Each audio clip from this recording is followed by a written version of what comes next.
sentiu demais o ministro Alexandre de Moraes. E esse discurso que ele fez ontem foi um discurso fraco, vazio, defensivo e reativo contra a ofensiva americana aos seus abusos. Gente, olha, ontem foi um dia para a gente ver os ministros do STF em desespero, sem saber como reagir ao que está acontecendo lá nos Estados Unidos, com o governo Trump e os republicanos se organizando e avançando em várias frentes diferentes para punir todos os abusos do STF, em especial do ministro Alexandre de Moraes. E foi algo surpreendente de ver os ministros totalmente descompensados, claramente abatidos, com o semblante ali pesado, como a gente nunca viu antes, principalmente o Alexandre de Moraes. Eu já vou contar aqui o que eu achei da fala do ministro Alexandre de Moraes ontem, inclusive mostrando para vocês todos os erros, os absurdos cometidos pelo ministro, que mostram que ele está desorientado. Mas antes disso, eu preciso que você assista aqui rapidamente comigo ao vídeo dessa fala. E lá no final eu vou revelar para você o que eu achei mais interessante desse teatro todo feito pelos ministros ontem. Então, produção, pedir para vocês, por favor, dar play aí para a gente. Nesses 73 anos de inauguração da sede oficial da ONU, é importante que todos nós reafirmemos nossos compromissos com a defesa da democracia, dos direitos humanos, da igualdade entre as nações e nosso juramento integral de defesa da Constituição brasileira e pela soberania do Brasil, pela independência do Poder Judiciário e pela cidadania de todos os brasileiros e brasileiras, pois deixamos de ser colônia em 7 de setembro de 1822 e com coragem estamos construindo uma república independente e cada vez melhor, uma república independente e democrática com a Constituição de 1988. E construindo com coragem, pois, como sempre lembrado pela nossa eminente ministra Carmen Lúcia, citando Guimarães Rosa, o que a vida quer da gente é coragem. Gente, me contem aí nos comentários, alguma vez na vida vocês viram o ministro Alexandre de Moraes tão abatido, tão jururu?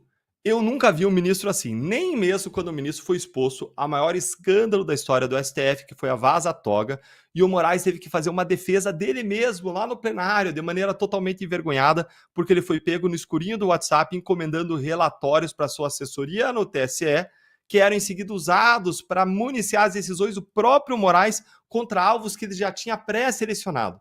Nem aí eu vi o ministro tão abatido. E que discurso foi esse, gente? Bora analisar! Mas vai curtindo o vídeo aí. Esse discurso ele foi um discurso totalmente defensivo, em que o ministro precisou se defender de vários ataques nucleares que estão vindo de todos os lados, de várias frentes diferentes, e que complicam muito a vida dele.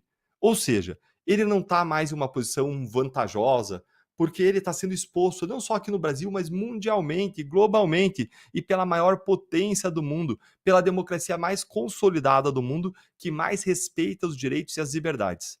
O Moraes está reativo, reagindo a tantos ataques diferentes que ele nem sabe o que dizer, a ponto do ministro errar dados básicos, informações básicas. E pior, gente, vocês separaram que ele estava lendo o texto, então ele nem tem desculpa de que ele teria falado de improviso. O ministro disse que o Brasil não era mais colônia desde 1822, mas até nisso o ministro errou. O Brasil deixou de ser colônia de Portugal em 1815, 7 anos antes do que disse o ministro. Em 1815, o Brasil se tornou Reino Unido a Portugal e Algarves. Foi o começo da monarquia no Brasil. E aí ele começa a falar de várias coisas diferentes, desconexas. Ele fala da ONU, fala do prédio da ONU, e aqui ele erra de novo. Ele diz que a ONU foi criada para defender a democracia. Mentira, ministro. Errou de novo. A ONU não foi criada para defender a democracia. Até porque na criação da ONU havia vários países que não eram democracias, eram ditaduras. A ONU foi criada como uma resposta aos horrores da Segunda Guerra Mundial e para impedir que um grande novo conflito, como as duas grandes guerras do século XX, voltasse a acontecer no mundo. Moraes falou até de direitos humanos.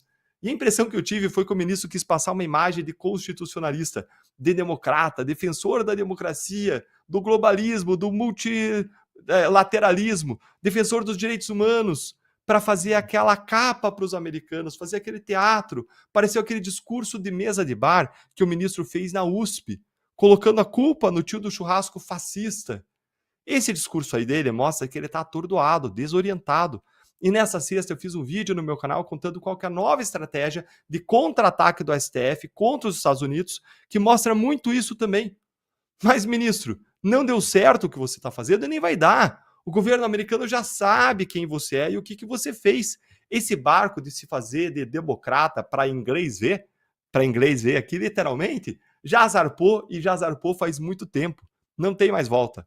Mas o mais interessante para mim foi o seguinte: nem o Moraes, nem o Barroso, nem o Gilmar Mendes, nem o Dino, nem nenhum dos ministros conseguiu fazer algo básico.